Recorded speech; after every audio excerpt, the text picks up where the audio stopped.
This is NBK, nothing but Knicks. When send past the assist, you know that it's #1 show that breaks down the game. If you can't play defense, stay out my way. Dribble the ball, come down the lane. 5 seconds on the shot clock, who gon' win us the game? You wanna hear Nick updates and trade rumors? Postgame reviews, this the place to tune in. So tell a friend just to keep the ball moving. Like the page if you feeling the movement. Every game we coming to win. Give us a sub like a player that came off the bench. This is NBK, nothing but Knicks.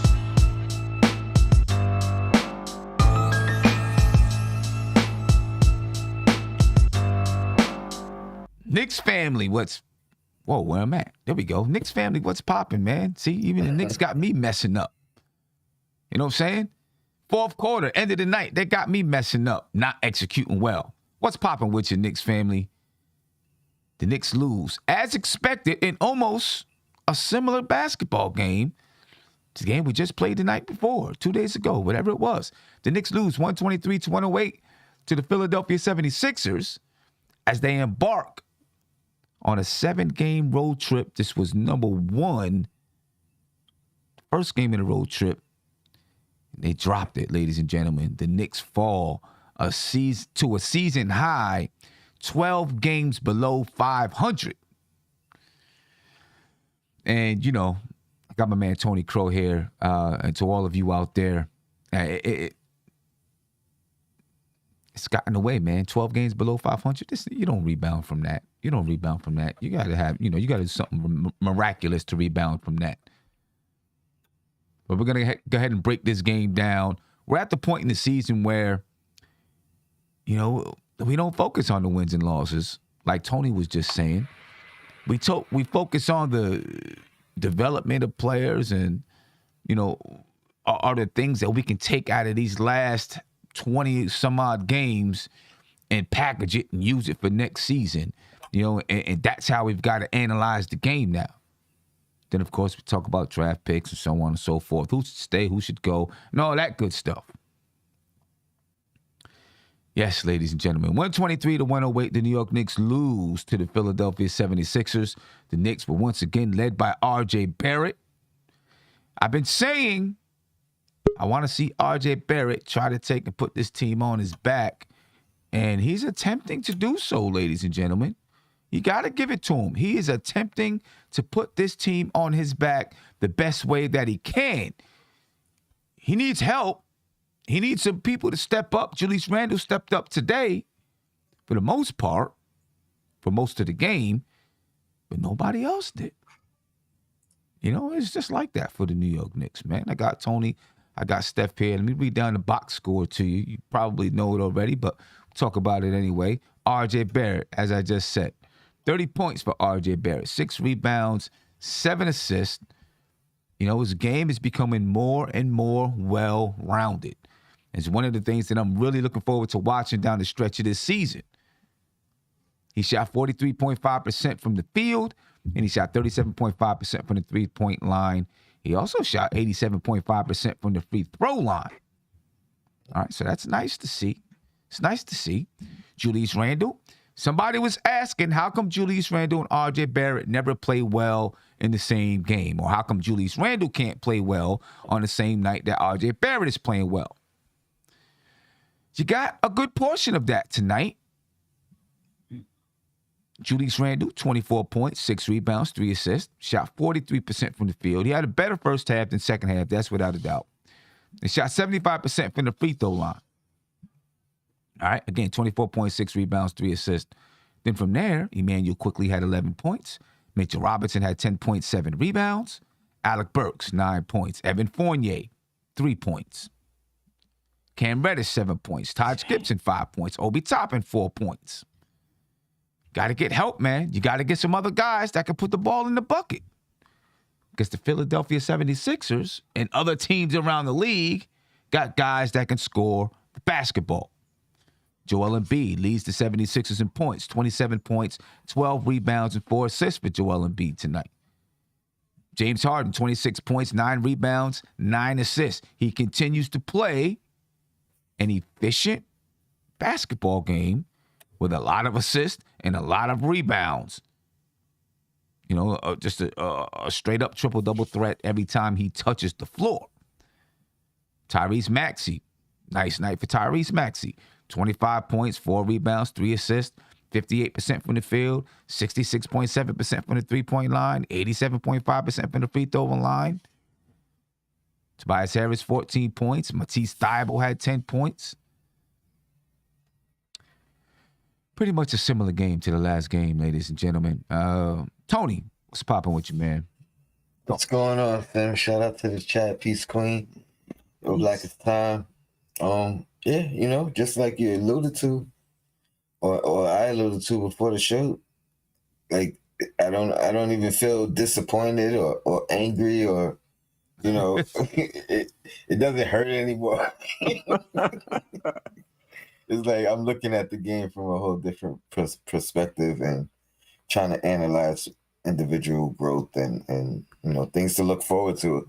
Just trying to keep a positive mindset. They're not gonna affect my sleep anymore this season. I'll tell you that. No doubts about that.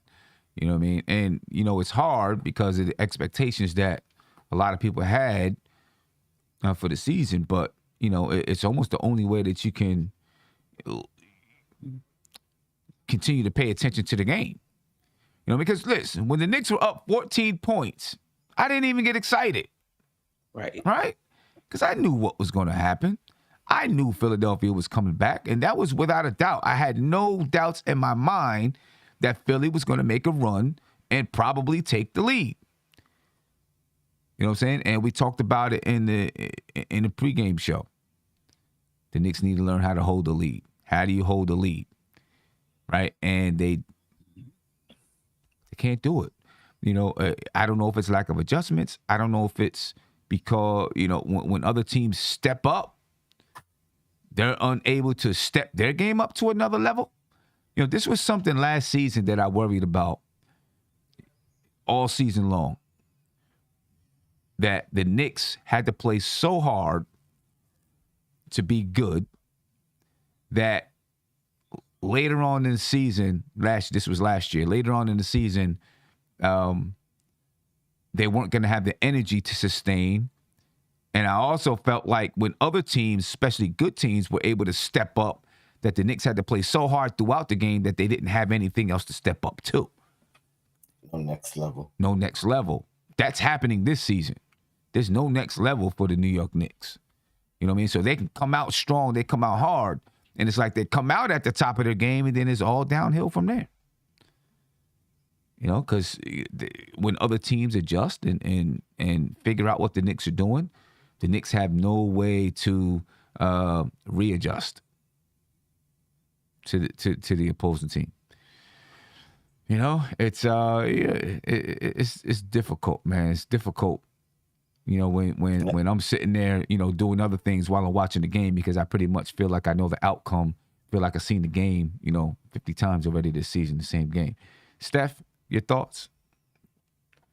Yeah, I thought the Knicks came out with a lot of energy, which is hard to do when you're losing game after game. I think 9 out of the last 10, and they got up on Philly. But the thing about it is, in that second half, third quarter, fourth quarter, they stopped hitting shots. This is a shot-making league. The bottom line is, if you can't hit shots, you're not going to win games. Randall played well in the first half, but the second half, he wasn't very efficient. Fournier had 3 points. Like you said, you need help. Everybody has to be on. And, Philly is a better team. So to beat them, you got to hit shots. You got to execute down the stretch. You have to get stops. And when they go to another level, just because you're playing with them in the first quarter, the second quarter, that doesn't mean anything. They're going to get right. They're going to take it to another level. And the Knicks don't have another level. Yeah.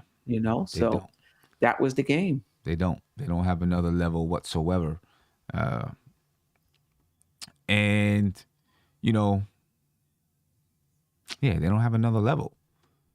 In no way. I think that's part of it. And then I think the lack of adjustments is part of it, right? Evan Fournier has been talking about that throughout the season. Not just Fournier, but, a few other people have brought up adjustments. Let's not make adjustments game to game, but let's figure out how to make adjustments during the game. And obviously, fans have talked about it, and it's just not there. The adjustments aren't there, and I think part of the reason why the adjustments aren't there, we alluded to this earlier today when we during the game preview. There's just not that the Knicks don't have enough resources, and I can only point to Tibbs. They don't have enough resources, right? And what I mean by that is, say a basketball team might have a 1-3-1 half-court zone defense, a 2-3 defense, a 3-2 defense that they can use. Maybe they have a diamond press that they can use. Full court press. Maybe they have a 2-2-1. So they have all these different types of defenses and a bunch of different sets offensively that they can say, if a team does this defensively, we're going to go into this set. Or if a team is killing us in the half court, we're going to try to speed them up, see if we can create some turnovers. So we'll use this press. And if they break that, let's try this press. Right? Just a bunch of different resources that they can use during the game. I just don't see that the Knicks have those different resources to throw out there. So when a team does adjust to the Knicks, I don't know if there's a bag of tricks that Tom Thibodeau can go into to adjust to the adjustment. And that's on Tibbs. That's clearly on Tibbs. You know what I mean? There's just not a bag of tricks to go into, and you got to figure out, how do I get those bag of tricks? Even if you still lose, you tried. Yeah, exactly. You tried. You tried. You threw everything out there that you could to try to get the game, and they just, Right, and you just lost. You know what I mean? And you just lost. But when a team, the team, Doc Rivers did a little, interview, whatever, ended the game, and he was talking about how the Knicks came out with energy, and then they had to match the energy, and that's exactly what they did. They had to match the energy and then supersede their energy in order to get back into the game. And maybe they didn't even feel like they had to match the energy or do anything special. They just knew, listen, they're not going to change much. They might come out and play at full tilt from the beginning, but that's going to fall off, and then, we're just going to get into our game, and it's not going to be much that they can do. And I think teams just know. They just know. Everything about the Knicks is predictable,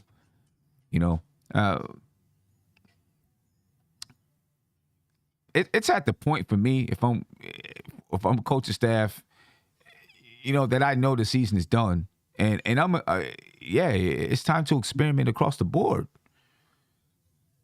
You know what I mean? It's time to just experiment and play around. Even if listen, Tom Thibodeau is Tom Thibodeau. If you're not going to experiment with the rotations, just experiment with different ways to play your offense. Experiment with different ways to use your defense. Try things that, maybe early in the season you were like, nah, I'm not going to try that. I'm a little afraid to do that right now. You know what I'm saying? This might be the time to try it. So now it's, you're at that point where, hey, let's just play around with it. See if there's something that we find that we can package to go into next year. Something new out there that, we don't know about. And that could mean rotations of players and distribution of minutes, but also different strategies approaching the basketball game. You know what I mean? Looking at the stats for the game, 123 to 108, very similar to the last game. The Knicks lost the last game 125 to 109. The Philadelphia 76ers, they win the rebounding battle tonight, 43 to 40. Of course, they win the assist battle, 24 to 20. More steals for the Knicks, 9, 2 for the Philadelphia 76ers. 8 blocks for the 76ers, 3 for the Knicks. The Knicks took care of the ball, 7 turnovers only. But it didn't mean a hell of nothing because they couldn't shoot. Right? The Philadelphia 76ers, 14 turnovers. The Knicks shot 43% from the field. They shot 28.6% from 3 and 68.8% from the free throw line. While the 76ers, on the other hand, shot 52% from the field, 47.2% from 3, and 84.8% from the free throw line. right? And That's game. that's the game. that's it. That's it. You know what I mean? You really don't even have to go much farther into it. That's it. You know, in the second half, the Knicks shot 42% from the field and 28% from the three-point line. When in the first half, the Knicks were 43% from the field and 28% from. They just didn't shoot well from the three-point line at all today. You know, it's a wonder that the Knicks were up 7 points in the first half with the way that they shot the ball. You know, the Knicks shot 43% from the field and 28% from the three-point line in the first half. The 76ers shot 50% from the field and 33% from the three-point line. But the Knicks had 11 more attempts than the 76ers. So they made 22 field goals. And they had, they shot 28%, but they made 4 of their three-pointers, and the 76ers made 5. So that makes sense. The Knicks had more shot attempts. You know, but eventually, you know what I mean, if you're not making it, that's what's going to happen. Yeah, I don't know, man. Tony, where are you going from here? You know, I'm going to get to a couple of super chats in a minute, but where are you going from here? If you're, your team, the coaching staff. I honestly, as of today, I've switched my focus to the draft, even though in my heart of hearts, I don't even believe that the fix is going to come in the draft. I think it has to be a more established player. Yeah, I'm laughing because the chat right now is just really going in on Tibbs. Like, fire him and it's his fault, and like, we not keeping it real because we not, talking about how bad Tibbs is, I guess. Now see, that's where, I mean, just because I'm not like screaming and hollering and yelling and like, oh, this dude is da-da-da-da and all that wild stuff, that's not me. That's not who I am. I literally just said and talked about a whole bag of tricks and a whole bunch of tools that the Knicks don't have, and said that's on. You was too calm, Sam. You can't. They not gonna hear it like that. Right. You know what I'm saying? Like, I mean, they want me to throw my headset off, slam the microphone, start busting up the TV or something. You know, that's not. I ain't doing all that. I ain't gonna scream and start cursing and wilding out all over the mic. And I'm gonna just say how I see it. I don't see the bag of tricks. I don't see the tools or the resources that the team or the players have out there to make adjustments, and that's on Tibbs. I don't know what else you want me to say to that. Yeah. Go ahead, Tony. I ain't mean to cut you off. Yeah. I don't know. I to be honest, I'm not gonna really get to the point of fire Tibbs this season. Like, no matter if we lose out, because I just think it's the wrong message coming from a coach of the year to a bad season and firing a coach. I've said it repeatedly. Like, I don't think it's the right thing to do. Even if you don't make it through the 5 years, I think he at least needs a third. Yeah, you know what I mean? Like, I agree. You had one good one, you have a bad one. Let's see which one is the real you. Exactly. See which one is the real. You know what I mean? Yeah. So that's my thoughts on Tibbs. Yeah. But I can admit, like, he has a lot of things I don't agree with. Yo, I'm sorry, Tony. I'm sorry. They just, I see people throwing tomatoes because we say, because we say he should get another year, right? I see people throwing tomatoes. I mean, listen, if it was your job and you had a bad year at your job, you wouldn't expect that they're going to fire you. You would expect that they would tell you what they think you did wrong and give you a chance to fix it. Especially after you got Employee of the Year last year. Right. You know what I'm saying? I mean, at your last evaluation. You got your picture all up on the wall, you know what I'm saying, for Employee of the Year last year and all of that. And then the next year you get fired. I don't know. I don't think it works like that. You know what I mean? All of a sudden, they just taking your picture down and smashing the glass and get them out of here, you know what I mean? Because, you made a couple mistakes the next year. No, I think they say, hey, can we get this guy back to being, an Employee of the Year candidate, right? Here's the thing, sir. The NBA, it does work that way, but it always gets frowned upon from from a perspective of they didn't do a coach right. So, and I agree with that aspect of it. Some people don't care. They say, hey, the job is the job. You ain't doing the job. You gotta go. And I get that too, but just don't expect the next coach to come in giving it his all when he know there's no security in the job. Yeah, exactly. You know what I mean? You know what I mean? Because it's hard to coach. It's hard to do anything. It's hard to do your job if you're looking over your back.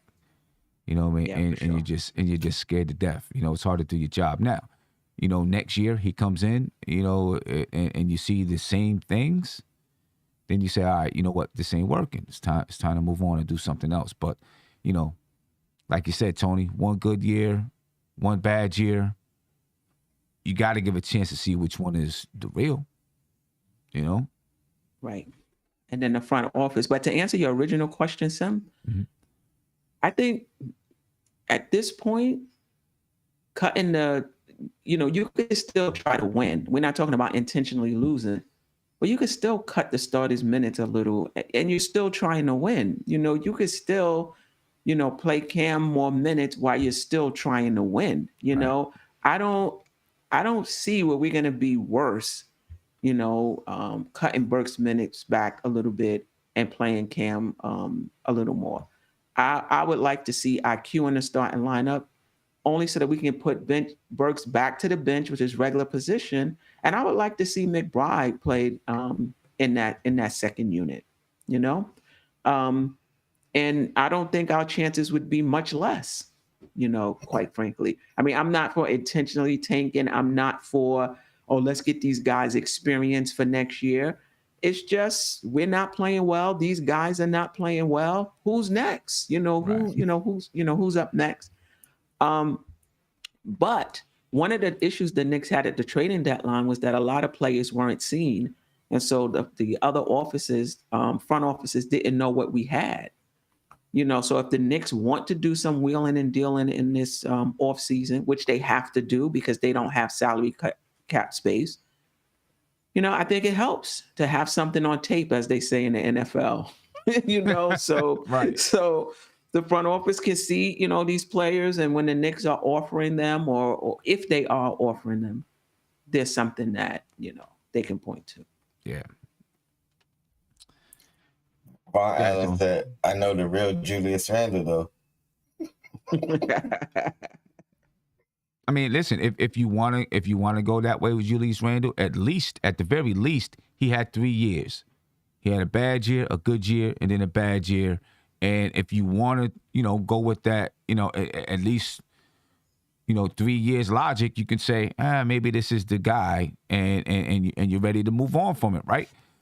No argument here. You know what I'm saying? Because, you've seen 2 years, 3 years, and you're like, if you're not liking what you're seeing, then you decide, all right, maybe this is it. But with Tom Thibodeau, I think it's different. You know what I mean? With the Knicks organization, I just don't think that's the direction the Knicks want. I'm not talking about trading Randle. You can trade Randle and you can still bring in somebody and still win now. But I think the organization wants to be a playoff team every year. Yeah. Yeah, no doubt about it. Let me get to a couple of super chats here and get to a couple of other topics. You know what I mean? You say you had a phone call or no? No. Oh. Just a couple of super chats. Andrew Nash, thank you for the super chat, my man. I definitely appreciate it. He said, we're giving away possessions, giving IQ the ball so much. He can't break down the defense or get to the paint. And when he does, he's not effective. Maxey was cooking him. He needs to play off the ball. What happened to his floater? That's a really good question. And I don't know if I have the answer, but I'll try as best that I can to answer. I think starting with his floater, I think there are two things at play when it comes to his floater. One, the league knows that's one of his favorite shots, right? So once players in the NBA have some film on you and they figure out what your go-to moves are or what you like to do, well, guess what they do? They try to stop it. They figure out, okay, how do we shut that down? Because they don't want him to get off with the floater. Secondly, the new rules when it comes to fouls change the way he and other players play this year, right? In the way that you're searching and hunting for foul calls and those type of things. And then thirdly, I think it's part of the development of a player. He comes in with a floater. Teams adjust to that floater. Now he's figuring out, okay, what else can I do or do I need to do to get to the basket? Not only that, people, including myself, said, hey, Quickly needs to learn how to get a pull-up jump shot. I think we see him trying to use that pull-up a little bit more often because he's been working on it. You know what I mean? And so he's trying to add little parts and pieces to his game, and it might be the reason why you don't see the floater as much or as consistent as you've seen it last year. You know what I mean? Teams adjusted. He's trying to adjust with getting a pull-up jump shot. You know, he's trying to figure that part of his game out. And he's only in his second year, so, you know, he's trying to figure that out. You know what I mean? So I think that's a big part of it. When you say, you know, the Knicks are giving away possessions by giving IQ the ball so much, he can't break down the defense or get to the paint. You know, we talk about Tom Thibodeau and being someone who can develop younger players. I think this is part of IQ being in development too. You know, figuring out how to play the basketball game, and sometimes it's ugly. I know it is for me. You know, I'm looking at it and I see him going nowhere. I see him dribbling the basketball around in circles and so on and so forth. Part of it too is him learning how to play basketball on an NBA level and what fits and suits his game the best.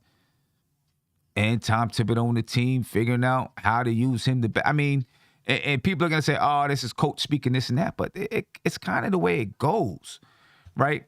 We look and we see other teams, players from other teams and young players that, you know, are doing this and doing that. And we wish we had these players, but we don't see them night in and night out. So we don't see all the little things that might get on our nerves. All we see is the highlights or see that, you know, they scored this many points, that many assists. When we have our own players, we watch them every single night.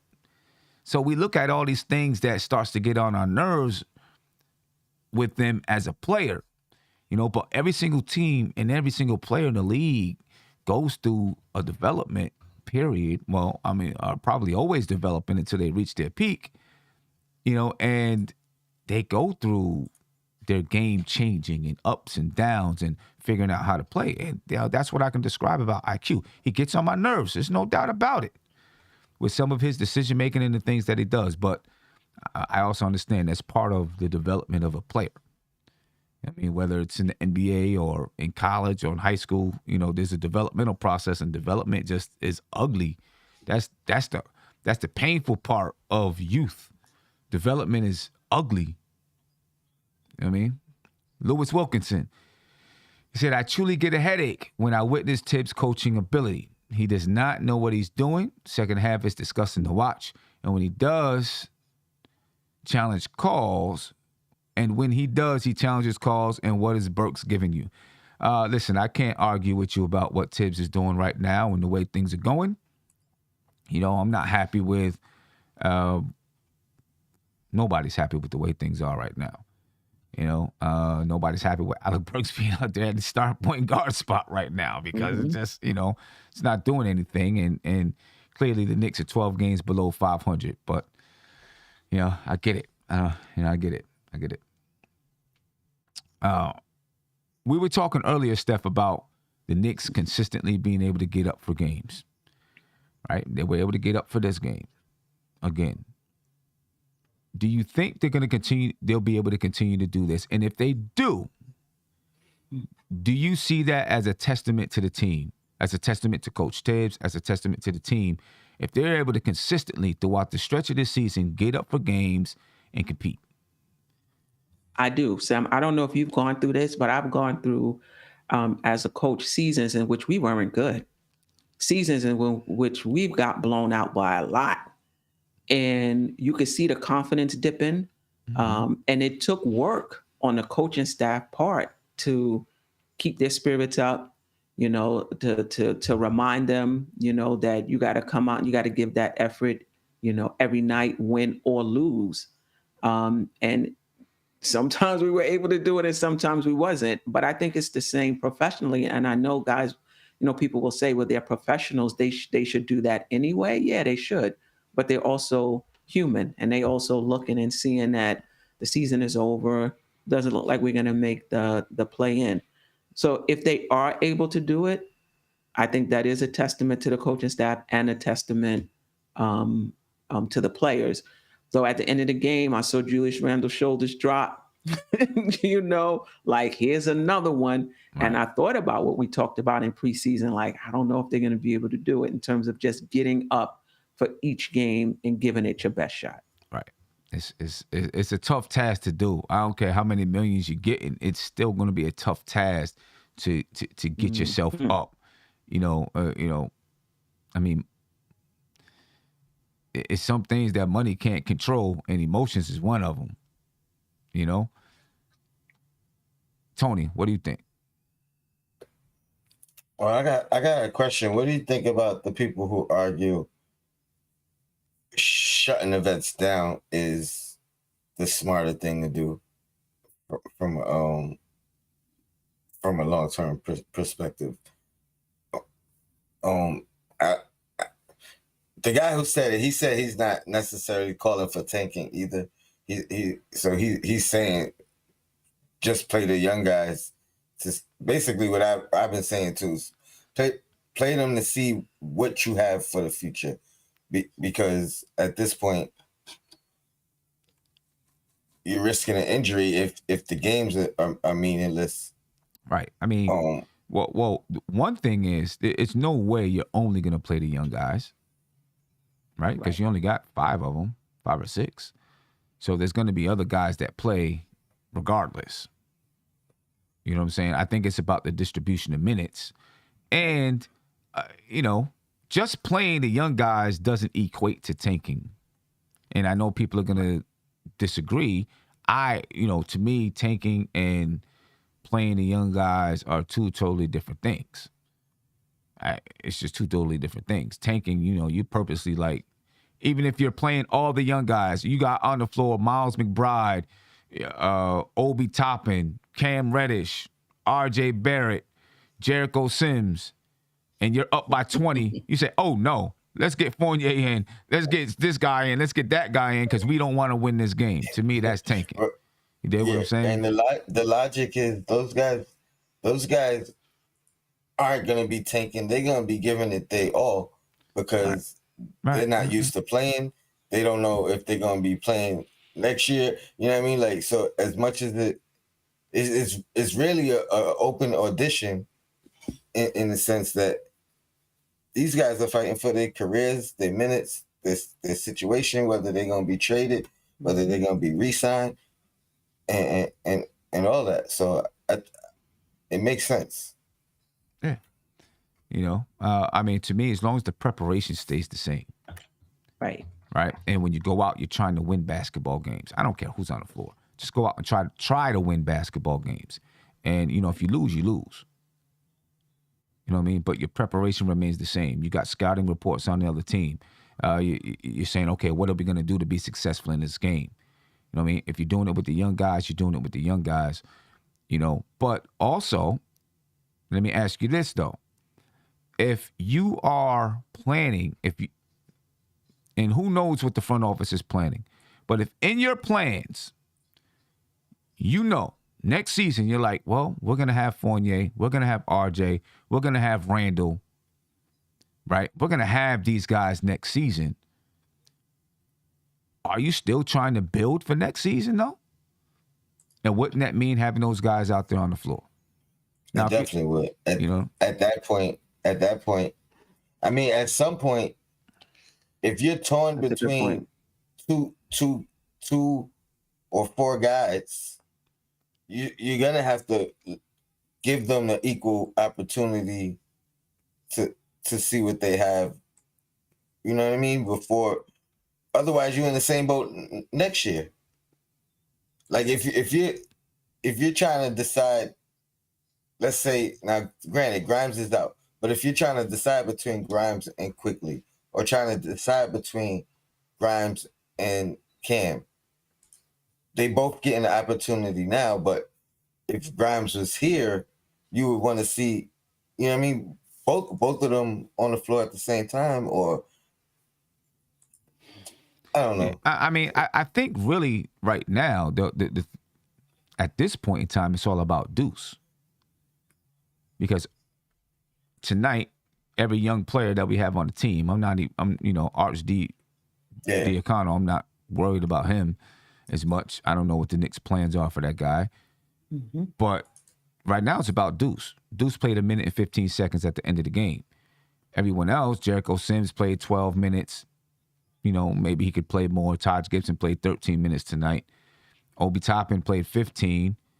But I mean, Obi played, Cam played, Quickly played, Sims played, RJ, Mitch. Those are all your young guys, right? Does Burke deserve to have 30 minutes? Probably not. And I'm not even talking about taking him out because he's a vet. I'm talking about, does he deserve? He shot 18% tonight. He was 25% from the field. Does he deserve to be out there 30 minutes? Regardless if he was dropping 30, okay, keep him out there on the floor. But he doesn't even deserve to be on the floor, in my opinion, right now, or getting 30 minutes. Right. That's the thing. Right. He doesn't deserve to be getting 30 minutes. We're talking about, this whole thing, you earn your minutes, you earn your minutes, but he's not deserving those minutes right now. He's not deserving of them. He deserves to have less and less and less minutes.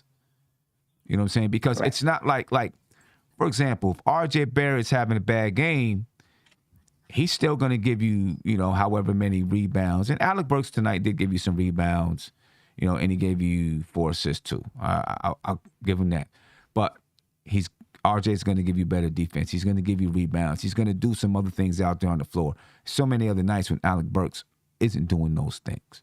Now, obviously, there's little things here and there, but right now those little things aren't equaling anything or equating to wins. You know what I mean? So he doesn't deserve these minutes, in my opinion. And I'm all about you earn it. You earn it, you get it. You know what I mean? And if you're not earning it, then somebody else starts to slide into that spot. And right now, we're not getting somebody else slide into that spot. But really, when we talk about these young guys, we're talking about Deuce and then the distribution of minutes. Yeah, I mean, definitely Deuce, because Burks is directly taking minutes away from him, playing out of his natural position, where we have a guy who is a point guard and can't really, play another position. You know what I mean? Like, kind of becomes a liability if you try to move him from the one. Give him a shot. Give him a fair shot. Yeah. But I mean, I said that before when people were saying that Cam should play because we gave up a first-round draft pick, or Cam should play because we want to see what he can do. I was saying no, Cam should play because we think he's going to help us win, because Burks is not playing that well. I mean, and it's you don't want to lose your spot because you're struggling, but Burks has not been playing well for an extended period of time. And so, you could definitely argue that Cam should be getting those minutes right now. Yeah, Cam. But the other thing I want to say about McBride, go ahead. I was just gonna say Cam and Deuce. Say that again. I said I was just gonna say, not just Cam getting those minutes, but also Deuce. This is the only thing I'll say about Deuce, and I would love to see him. I don't see any way forward for Deuce in this rotation next year. Even still, if we get a point guard to start in front of Kemba, to start for Kemba, if Derrick Rose is back and he's going to be the backup, McBride is going to be situational again. I don't think he's going to beat out Derrick Rose. I don't think he's going to beat out whoever you bringing this guy in, whoever it is, to start. That being said, definitely I would like to see him.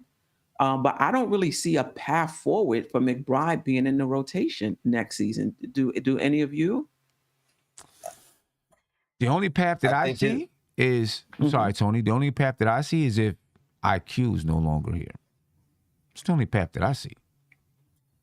Okay, good point. And I'll say, if he don't get a shot down this stretch right now, then Absolutely not. I don't see a path because if there's no better opportunity than right now. The way the season's going. I mean, we saw it when Kimber was out the first game. I think he didn't play, or when we were down people the first time, and he had Kemba out the rotation. He didn't play Deuce that first game. He played him the second game, which it didn't make no sense. Like I don't know if he. I don't like to speculate, but it just doesn't make any sense for him to play 1 minute tonight. Yeah, I just wonder if crazy. That period of time, two games, I think it was, Deuce got the start, and then I think he played, a good number of minutes, maybe the next game, something like that. Mm-hmm. I just wonder if during that time, Tibbs saw something that he didn't like, and that's the reason why you see what you see. Because maybe he looked and said, I don't think it's there yet. I hear you. But then he went down to the G League and tore it. I mean, the thing about the G League is it's really tough to evaluate because we've seen some guys tear it up and they come in the league and give you 5 points, 6 points. I get a couple minutes. I think it's also based off not necessarily the style of play of the two teams, but I mean, he alluded to it today, or at least I saw the video today, the freedom that he has in the G League and him being able to really make his own decision on reads and other things rather than, I think in this system and on this team, the big team, he got to run the play. He got to give the ball up. You know what I mean? Like his decision making is limited by his role. Mm-hmm. I don't know if he has free range to just make the read. That's a good point. Yeah, so because he's basically the man down there. Yes. He's basically so. I don't know if I want him to come up with that same mentality. Right. I don't know if that's even going to be allowed for him, and maybe that's how he flourishes by somewhat being able to. Not necessarily be the man, but make the reads, make the decisions, be the point guard. Yeah. You know what I mean? Like, yeah. I mean, it's just there's a big, and he could not be ready. There's a big talent difference between a huge talent difference between the G League and the NBA. I mean, you see guys all the time that's averaging 30 points a game, and they come into the NBA and average 5, 6. You know what I'm saying? Right. So there's definitely a big difference. And look, it is an excellent way for him to hone his skills and to figure out and learn how to be a leader because it's still a level above college. You know what I mean? So, for him to, be there and play and hone his skills, it's still good for him to do that. You know what I mean? Right. But Sim, and I'm not necessarily saying that the numbers will be duplicated. He could come up here and average 5 and 3 and 3 and that be successful. You know what I mean? Like that might he could have those numbers and have a plus something, plus minus, just because it fits his role. No, I get that. I get that. I don't think people are going to be happy if he came up and he was averaging 5, 3 and 3 as the starting point guard. I think there's going to be a lot of people mad as hell. Like, what's going on? Well, but I get it. It depends on wins too. Yeah, that's true. If we 3-0 and he averaging 5, 3 and 3, I mean that's true. But eventually, your whole show, your weaknesses show at some point. You know what I mean? No doubt. Yeah.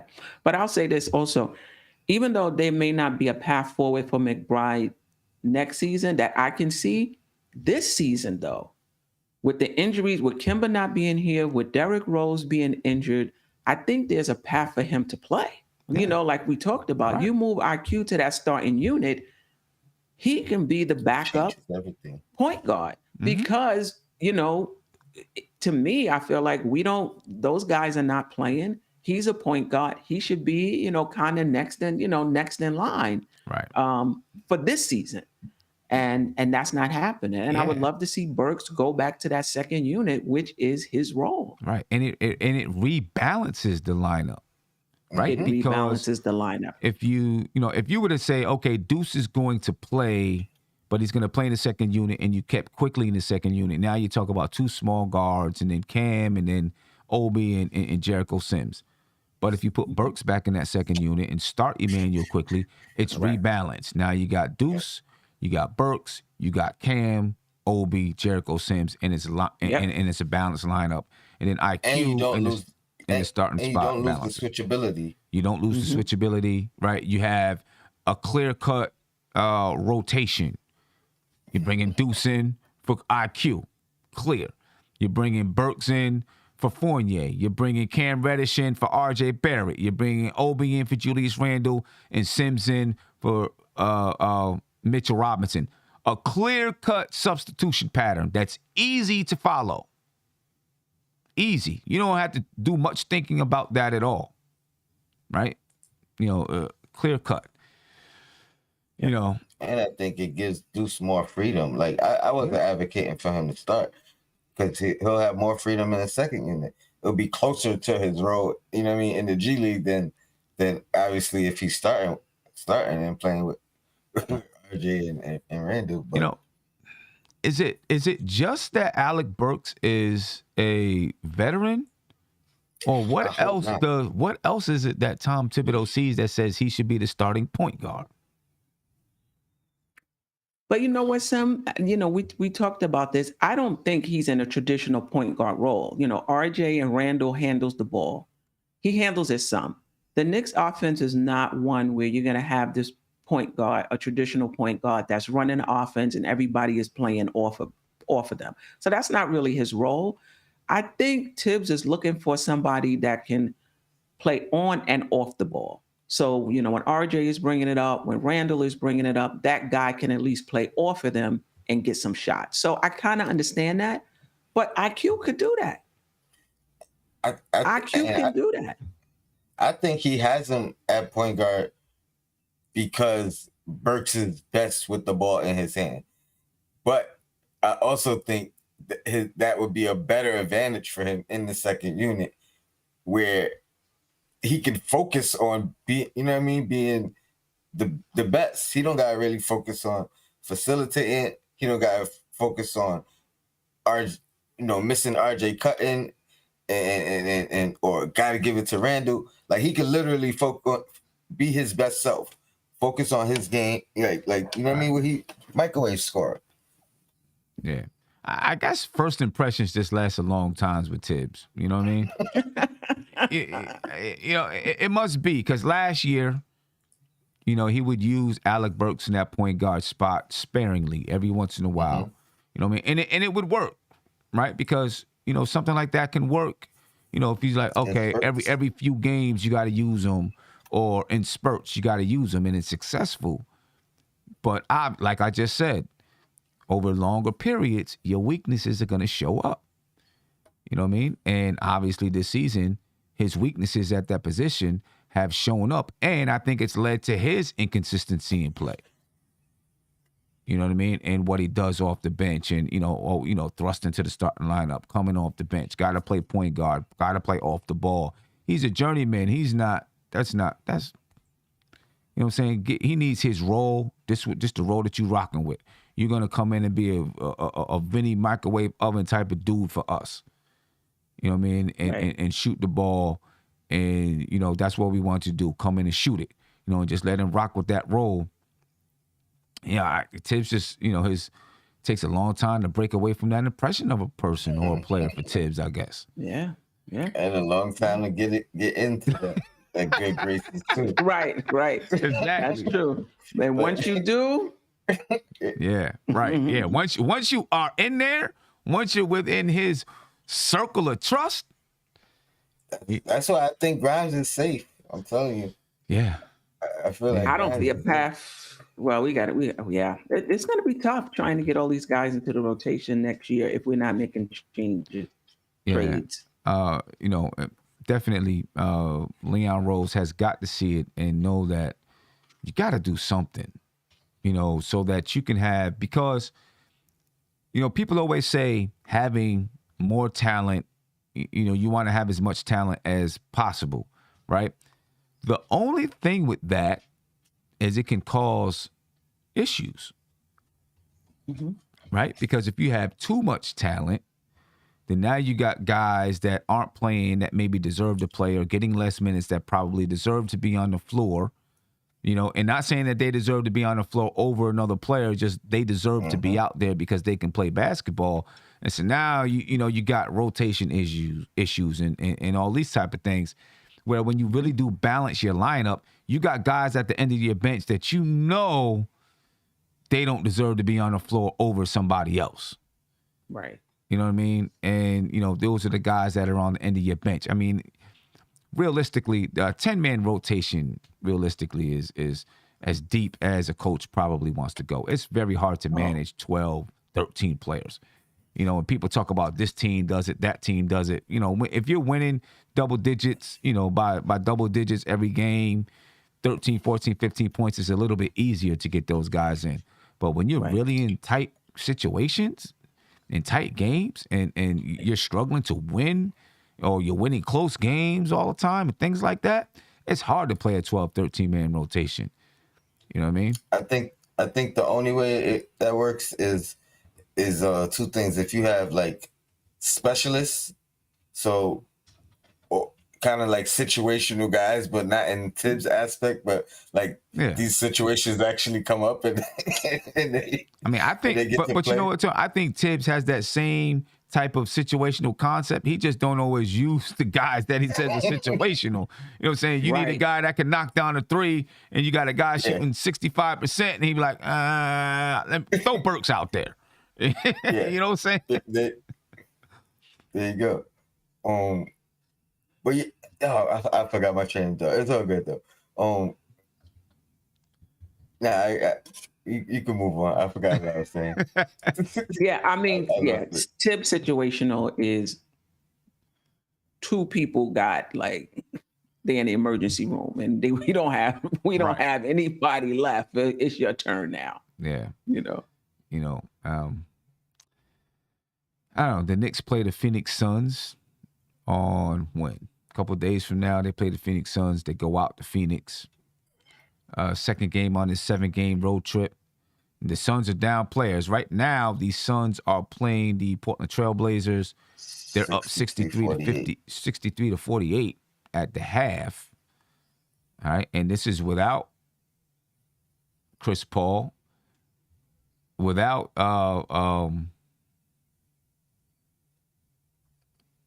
buddy over there. Can't think of his name right now. You know what I'm saying? But this is without their starting backcourt. They got Cameron Payne, Landry Shamet, DeAndre Ayton, Jay Crowder, Mikal Bridges. Cam Johnson. You know what I mean? Cam Johnson has played 17 minutes so far. They're deep. And, people say, someone said, the Knicks should beat Phoenix. Listen, when your team starts playing good. Jay Crowder. Listen, when your team is good, you have a good basketball team, you're playing good, it's easy to go a couple of nights without your guys. You know what I'm saying? And still win. I don't see the Knicks winning this game versus Phoenix at all. No. I don't care if those guys are there or not. I don't see them winning at all. Yeah. You know what I mean? Any thoughts about this game coming up against Phoenix? I agree with you. I don't see us winning. Listen, we struggled with OKC. We struggled with a few teams that had their best players out due to COVID and other reasons. We're just a bad team right now, just in terms of we don't have chemistry. I don't even know if it's a talent issue, but the chemistry is bad and closing out games is bad, and you can't win that way. I think Phoenix will be up. They'll be up for the task. And the Knicks may be as well. But we just can't close. Yeah. Tony? I just want to see Deuce get 15 minutes or more. I want to see RJ get another 30-point game or more and kind of, run the offense through him. I would definitely like to see Julius Randle have a efficient game. You know, I don't really care about the numbers. Just shoot well. Give me your rebounds and your normal assist numbers. That's cool. What else? Maybe quickly start too. Like I think that is kind of the solution to the rotation at this point, and we could ride the whole season out with that rotation, 10-man lineup, everybody in a natural position. You know what I mean, and really evaluate these guys. Yeah. Let me tell you why that's not going to change. Let me tell you why it's not going to change. When you look at our past, however many games, the Knicks have started off good. The Knicks have built 20-point leads. So in Tom Thibodeau's head, we're starting the games well. Right? We're not finishing well. That's what he's saying to himself. We're starting the games well. We're building 20-point leads.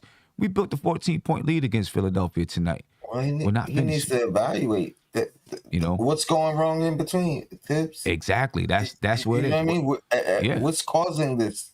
Right. Mr. Tibbs. Right. And so when people come up and talk about starting IQ or taking Burks out the lineup or whatever, he's going to point to the way the Knicks are starting the games. I can guarantee that's what's going to happen. He's going to point right to that. And, I don't know. How do you answer that? If he points to that, if he says, you want me to change the starting lineup, but look how we've been coming out. We've been able to do this, that, and this and that. I've got to figure out, or they've got to figure out, or we got to figure out how to finish the game. How to finish the game. How do we make those adjustments in between the games? Whether or not, everyone agrees, because I would like to see the lineup balanced that way so that Deuce can play. But that's going to be what he says. I can guarantee it that if that question was asked. Yeah. Yeah. What's your take on Tibbs as the future? You agree to one more year. I think you said that. But what's your thoughts on? Do I see Tibbs being the coach that takes you to the championship? Not with this coaching style. After watching it this season, really watching it this season. Okay, so last season, with the way that the Knicks team was constructed and the style he played, I felt like there was a shortened training camp. You may not have players that have a lot of offensive skill besides 2, 3. So he's like, hey, let's keep it simple. We're going to keep our defense simple. We didn't have a long training camp. We're going to keep everything simple. And so what I was looking for this year was the expansion of that, right? And I've seen a few things offensively, but I wanted to see the expansion and also on the defensive side of the ball, see them do more things. So if Tibbs is going to continue to have this antiquated style of play, especially defensively, this antiquated style of play, I don't think it's going to work. You know what I mean? The game is very different for you to just stick with one type of defense. I've been talking about it the past couple of days. I really think you've got to switch defenses. You got to come up with different schemes out there and make offenses have to think. And so if Tibbs is going to just stick with this, play this hardcore man-to-man defense, it's not going to work because guys are too good offensively. So what if someone was to argue that not only did it work last year, but we had Peyton and this year we had Walker? I mean, listen, I agree with some of that. You know what I mean? I agree with some of it, but I think, part of I right now, I think part of the Knicks defense being so good was also their slower pace. They played very, very slow, which I think part of it was, they kept opposing teams from playing a faster pace. That's a good point. You know what I mean? That changed this year too, when our defense was better before we sped up the pace. Right. So I think that's part of it. So you see teams don't score as much. And, when you slow a team up, maybe they don't shoot as good as good of a percentage from the field because they're not playing their usual pace or something like that. Part of that goes into a better defense, I think. But I just feel like if you're only going to play man-to-man defense, eventually that team's going to figure out where the weakness is in your defense. You know what I mean? And I also think last year, when it came to the three-point shooting and teams, they didn't shoot a great percentage. I think part of it, too, was, just not being as prepared for the Knicks to leave you that wide open from the three-point line. Now, this year, they're a little bit more, they understand, okay, this is what they're going to do. They're going to defend the paint without cost. They're going to defend the paint no matter what.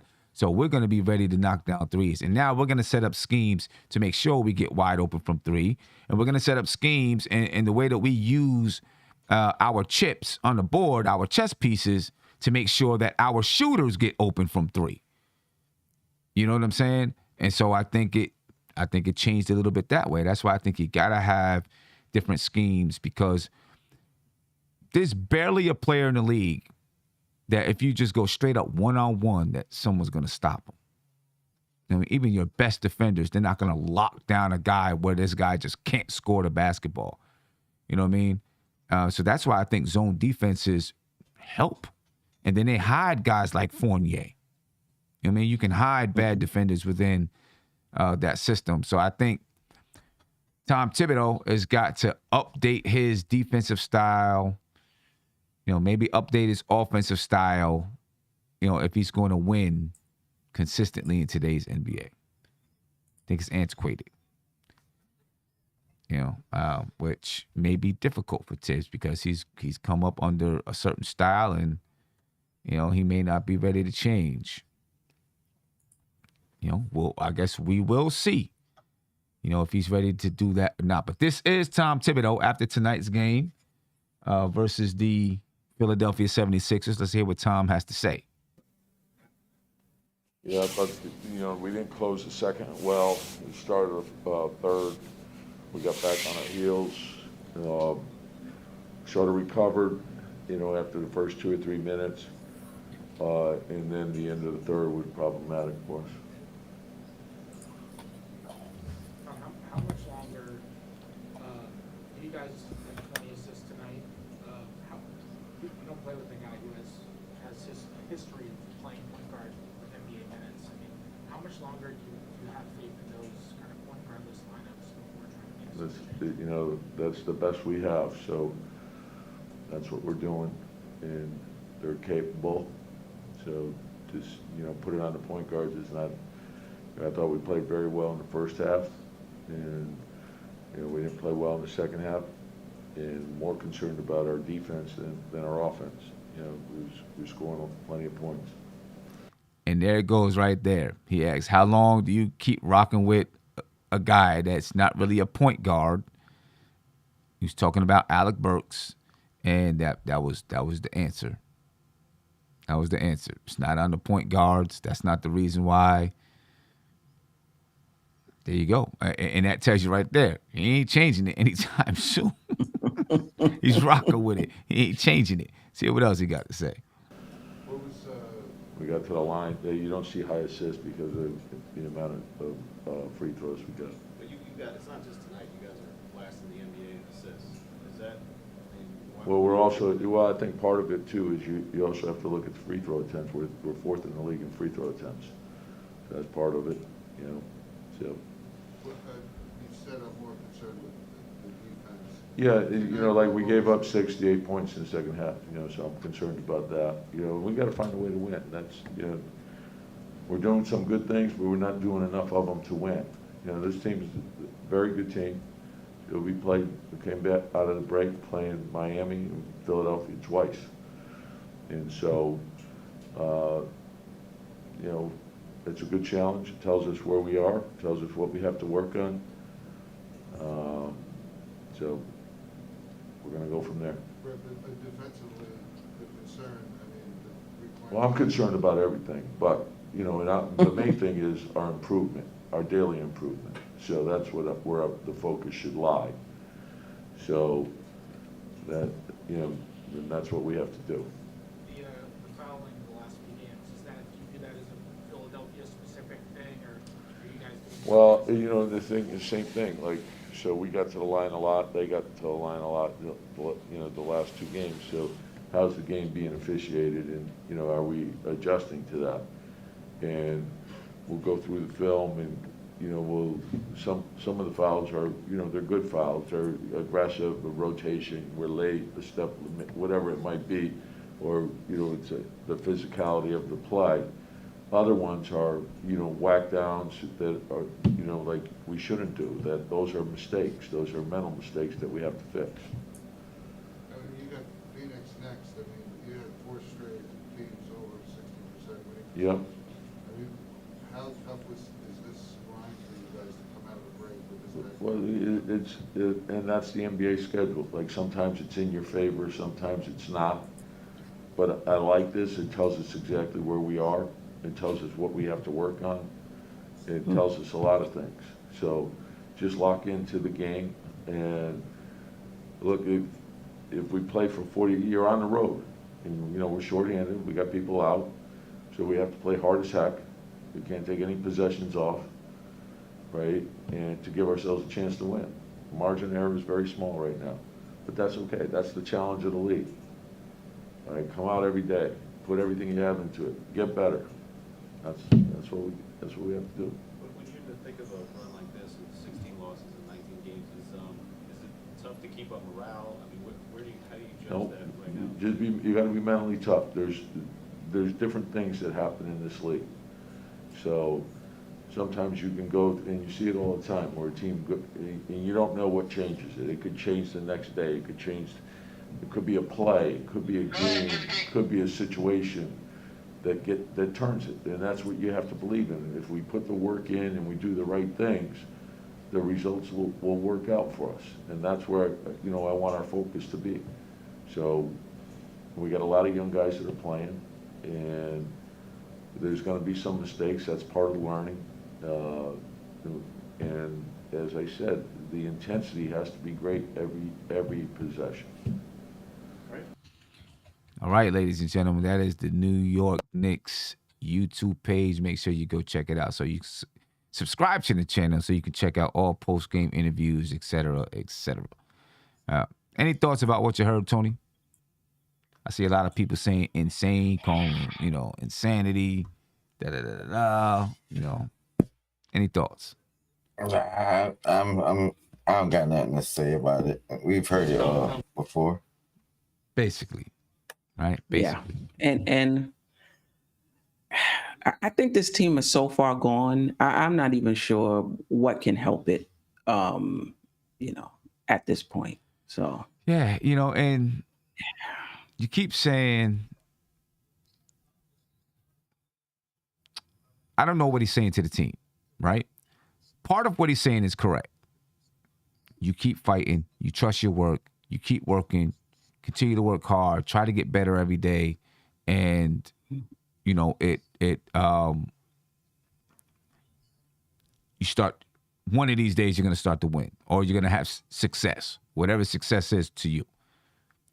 I do agree with that philosophy, but I don't think you can continue to preach that to the team.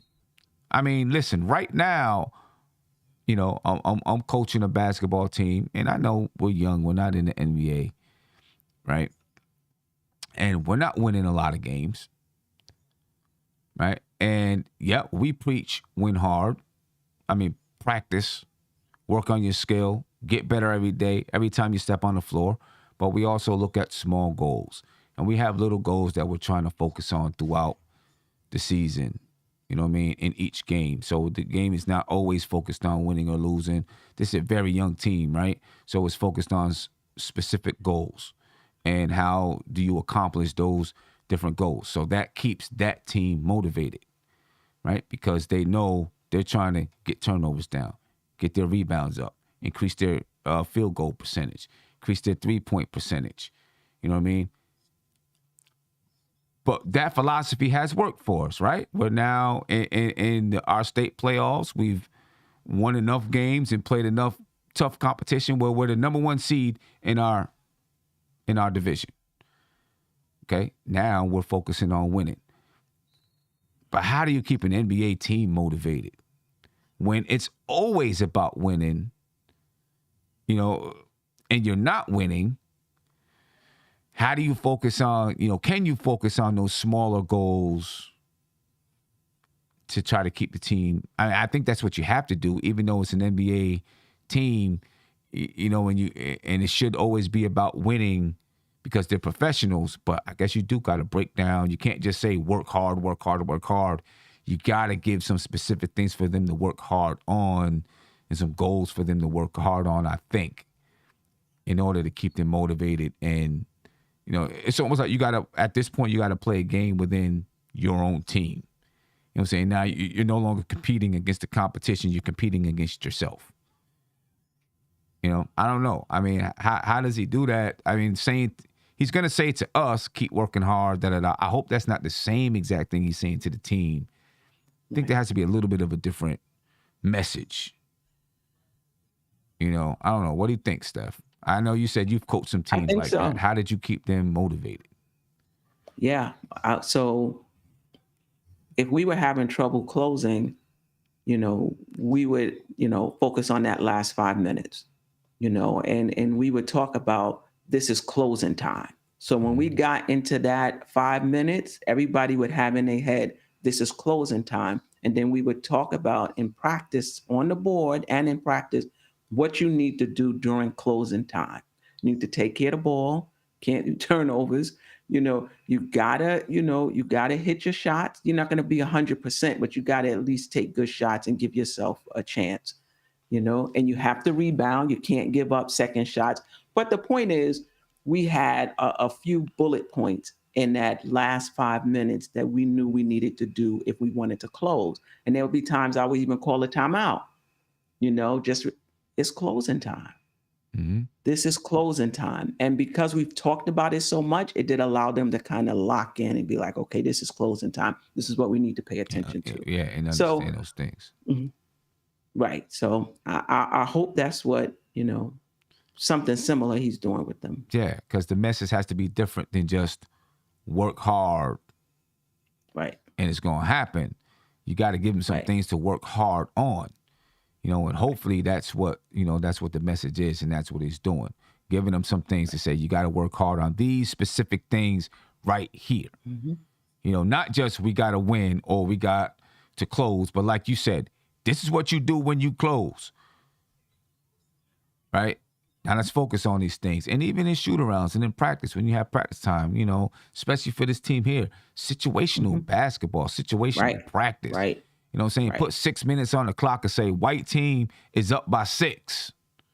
Right. Blue team, you're down by 6. Blue team, is your job to come back. Right. And try to win this basketball game. Like, those type of situations in practice help you. Right. You know what I mean? It's tough, but I find that small goals, especially in a season like this, can help to keep a team motivated. Not just telling them to work hard, but giving them some things to actually work on. Right. And having them focus on those goals. That way it directs their attention that way. And then you're still developing as well. Yeah. Yeah. Tony, any thoughts there before we listen to Julius Randle? I was just listening to you thinking, damn, man, this is how you kind of started your little speech last season with the small goals. You kept having these small goals. Yeah. Let's win two games in a row. All right. We did. You know what I mean? We on a streak. Let's not lose 2 in a row. Even if we're playing bad, we can lose 1, but we can't lose 2. And I don't know. I just had a flashback of like, and I'm thinking, did we revert? You know what I mean? Is it like a reset, a refresh? You know what I mean? We got to start from the beginning, wash last year out the window. I mean, that's what you got to do year by year anyway, but. Yeah, I mean, for me, small goals is everything. I'm always feeling like in anything, just focus on small goals. Small goals until you get to your bigger goal. And never really look at the big picture. In the beginning, you have a big picture, and then you forget about the big picture and you work on all the small goals that lead up to the big picture. I think that keeps you there. You know what I'm saying? Keeps you in the moment and not looking so far ahead that you forget about what's happening right here, right now. You know, so I always like to focus on small little goals, you know, to help keep you going. Now, let's listen to Julius Randle, hear what he has to say. Then we can wrap this thing up, man. This is Julius Randle, ladies and gentlemen. Tom was talking about another night where you guys play well for part of it and then just don't finish out the second quarter, third quarter starts. It turns very quickly. Just kind of, where are you seeing it break down consistently? Defensively. Yeah, defensively. That's where it has to start with us, and it's not consistent enough on that end. Julius, I know we've kind of asked you this a lot. You talked about like awareness. How, for you to be aware of the lack of awareness, and yet for those sorts of themes that you talked about a lot to continue. I don't mean you specifically, I mean the team in general. What do you guys have to do to actually implement what you're, sitting here talking about? I just think there got to be a consistent fight on the defensive end. Like, coach had to call a timeout a minute into the second half because we didn't have any fight on that end. So I think if anything, that's where it starts with us. Like, we're giving up a lot of points, man. Like, we're not getting stops in critical moments. Teams are getting on runs, big runs on us. And it's tough to win games like that. Like, they score, 123 or whatever they scored tonight. Like, it's hard. It's hard to beat teams when they're consistently putting up those numbers. And if you look at who we were last year, we were the best defensive team in the league. And we prided ourselves on being able to beat teams defensively. Like, we can get stops in critical moments. We can string together 3, 4, 5 stops in a row multiple times throughout a game. And one of the things coach used to have, he still shows us, like after games, it's like how many times we got 3 stops in a row. And we're not doing that enough. And I feel like that energizes us and that juices us. And, because we're not doing that, we don't have that same energy and thrust. And we can't come into games thinking we're going to outscore teams. After when you guys played the Sixers in New York, Evan was talking after the game. He talked about, he didn't feel like you guys said lack of confidence in the fourth quarters. Do you agree with that? Do you feel the same way? Personally, no, but I feel like as a team, I feel like it's a lack of confidence in general, maybe. I don't know. Like, it's tough. This league is tough. It's tough to win games. It's really hard. So, you start losing a couple in a row. It can kind of kill your team spirit and your energy. I have to step in and me personally and, maybe do something to inspire our guys or, get words of encouragement, whatever it is. But it's hard, man. It's a really hard league, and that's why winning is so precious. And just gotta find a way to find a win. I think that'll do a lot for us. Julius, do you sense that the spirit is starting to sag a little bit now that you're 12 games under 500, kind of out of the play-in situation? Not out of the getting a little play-in, worried Mark. that the spirit is... We out of the plan? It was about 5 out, I think, 20 to go. That's out. No, I mean, like, you're not... I told y'all the players are the last one to know that they're out. They're the last ones to know. Or half glass half full type of guy, Mark. I know you're half empty, but I'm half full. So you feel the spirit, I mean, the spirit... We just need to get a win. We need to get a win and go from there. That defensive identity you talked about from last season, a lot of it seemed, at least from outside looking, it was built on chemistry and working together, and being on a string together. Is that lacking? Yeah, I just feel like a little bit, man. A little bit. It's lacking a little bit, but you just gotta stick with it. Everybody gotta come in and just do their part, and go from there.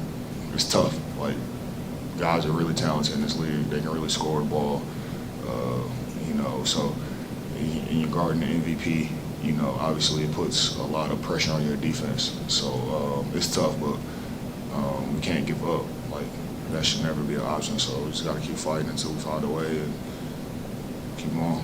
When you say glass half full guy, is it important for you to keep fighting for that playing spot? Yeah, why wouldn't we? If you got an opportunity to compete for something, you do it. Regardless of where the situation is right now, we got an opportunity to compete for something, we keep competing. Even if you're not, you keep competing. Just at least me personally, it's just how I'm wired. All right, Julius, normally this would be a post-game press conference question. This is very we talk these days. I'm curious in the grander scheme of things. Like, you guys talk about improving the defense a lot, how much better it was last year. What are your guys' film sessions like? Like, what is the vibe in film sessions? What do you guys go over? As far as what? Like, is when you guys are just going over defensive film? I mean, I'm just curious what the process is. It's a normal film session.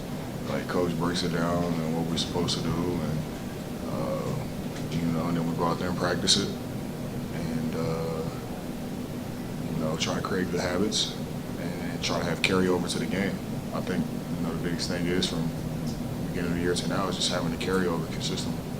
I know you guys keep talking about defense, and you and RJ obviously are having good offensive years, but it seems like almost, I think you guys are last in assists. Does it seem like it's a kind of a battle to get the points sometimes for you guys? Well, I think a lot of that comes when you're taking the ball out of the net. You know, it's tough always going against a set defense. It's really hard. So, you know, it's hard when you're not getting easy ones and the pace is a little slower. So, I think our pace maybe starts with our defense. Not maybe, it does. Like, if we can get stops, we can get up the floor, and it's hard to guard us. But when we're taking it out of bounds and, you know, we're having to go against a set defense every single time, it's a little bit harder. Does it bother, I don't know if you hear it, but does it bother you when it happened today when opposing teams play ping pong at the end of the game, kind of trying to mock you guys? It bothered me? Okay. No, I was just don't curious. care, man. Why would I care about that, bro? But no. Okay. Yeah, no. All right, thanks, Julius. Yeah.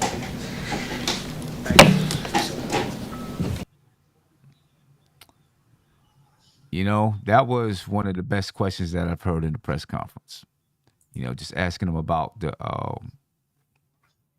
you know, what they're doing in the film sessions. You know what I mean? And how they break down the film. And I thought Julius Randle gave a pretty good answer, too. Right? Listen,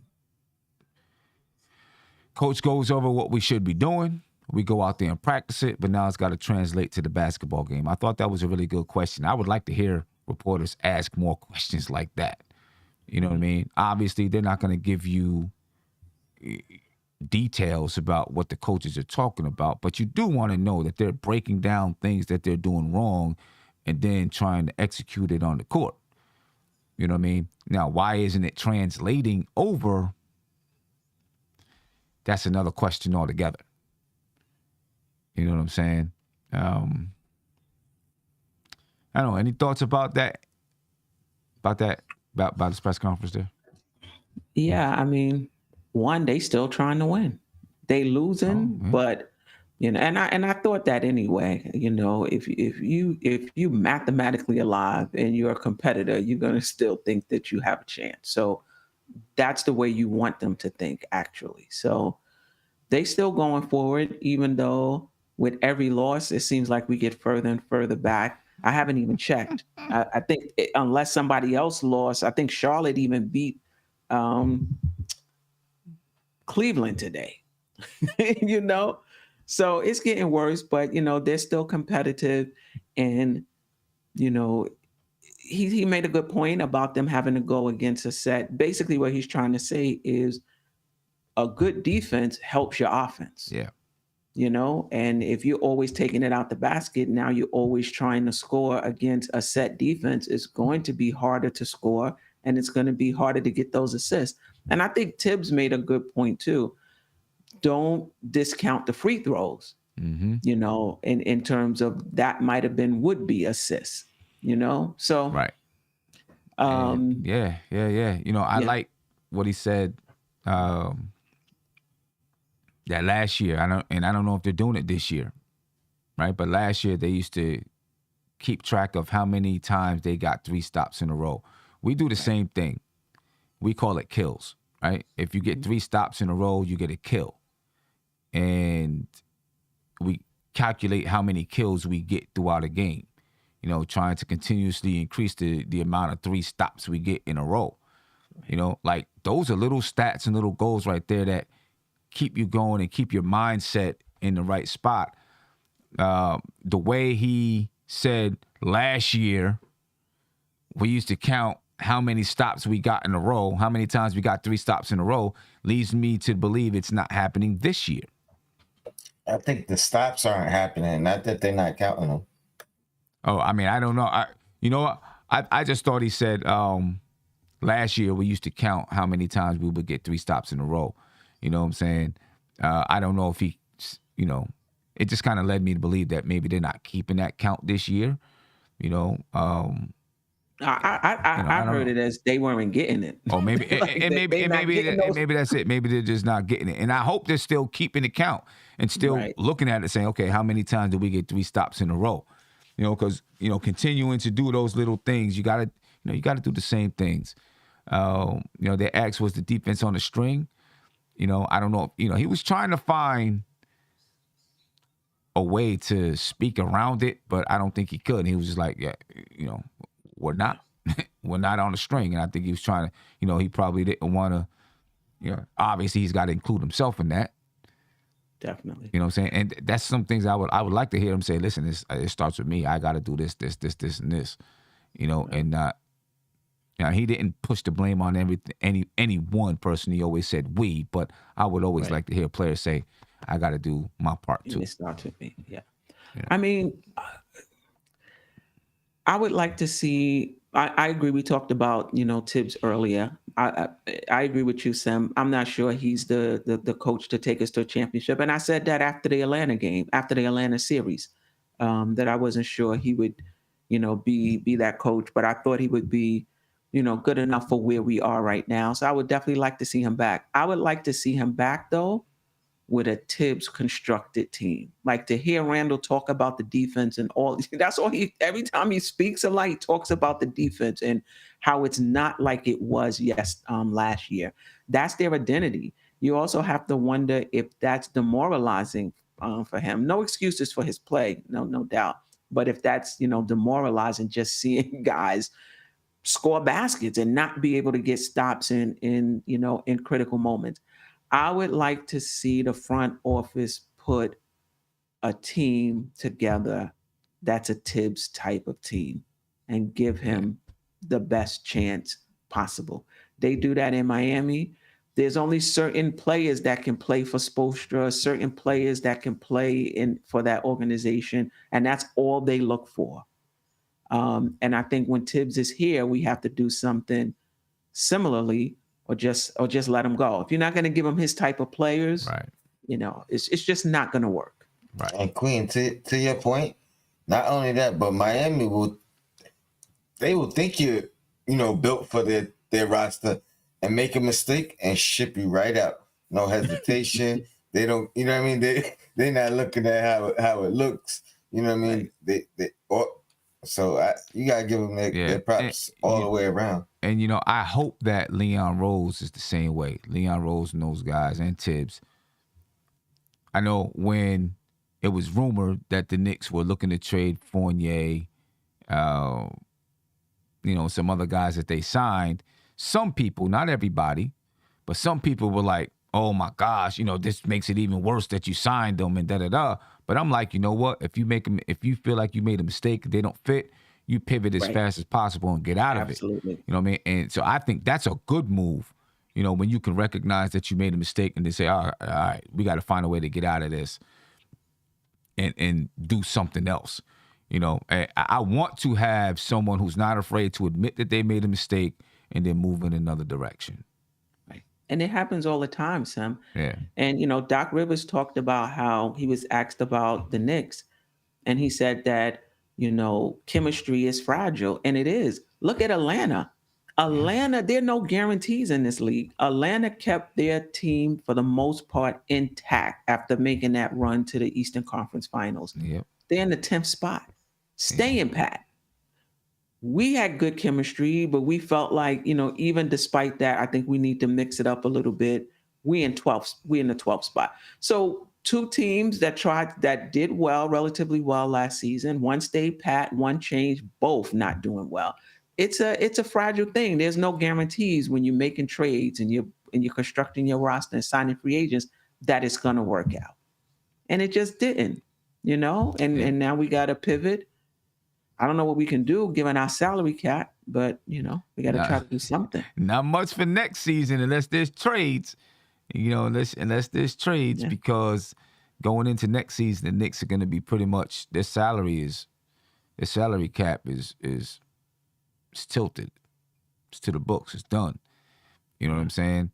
Now, the only way that they can bring in some fresh blood really is through trades.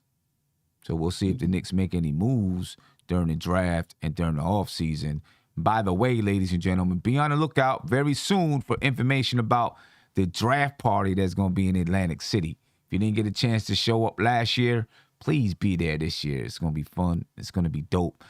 We are in the process of organizing it now. All right, so, just make sure you stay on the lookout for it. Those who are members, you'll get a special invitation before everybody else, so that we can get you signed up and ready to go.